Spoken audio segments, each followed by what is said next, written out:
Conflict in Nigeria between farmers and nomadic herders has claimed nearly 2,000 lives in the past 4 years and left another 60,000 people displaced. The prolonged crisis between the two groups has resulted in attacks and counterattacks. In Benue State, 72 people were killed in violent clashes that occurred on New Year's Day. The conflict has left a deep divide in Nigerian society, but people on the ground still have hope for peace building and are looking for solutions. Recently, we spoke to communities involved to find out what is driving the conflict. There is the problem of herders going into the farmlands of farmers. It's a real issue. It's a germane issue, but the issue is to resolve it in the method by killing each other. It's uncalled for and it is unreasonable. First is the migration of herders from northern part of the country to the southern part, which is caused by the desertification that is taking place in the northern region. It's becoming more arid, and the herders need greener pastures to graze their cows. And secondly, the issue of the grazing routes. Over time, these grazing routes have been taken over by farmers. Observers warn that without peace-building efforts, violence could escalate. So it's the politicians or those local leaders, more especially their farmer rulers, they are instigating their youth so that chase our henchmen from the land.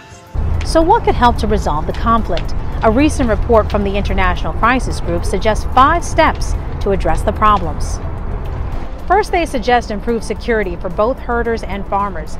This means strengthening police capacity, improving livestock tracking, and preventing attacks on communities. The next step, supporting community-based conflict resolution. Many peace builders recognize the importance of small group discussions and organizations to come to resolutions. One Fulani elder reminded us that both herders and farmers have lived side by side for hundreds of years, and they shouldn't let distrust divide them. Establishing grazing reserves and encouraging ranching has been suggested to improve the situation.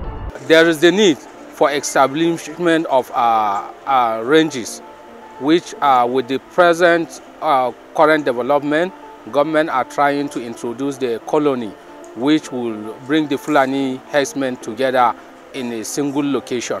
Another approach involves tackling the resource issue.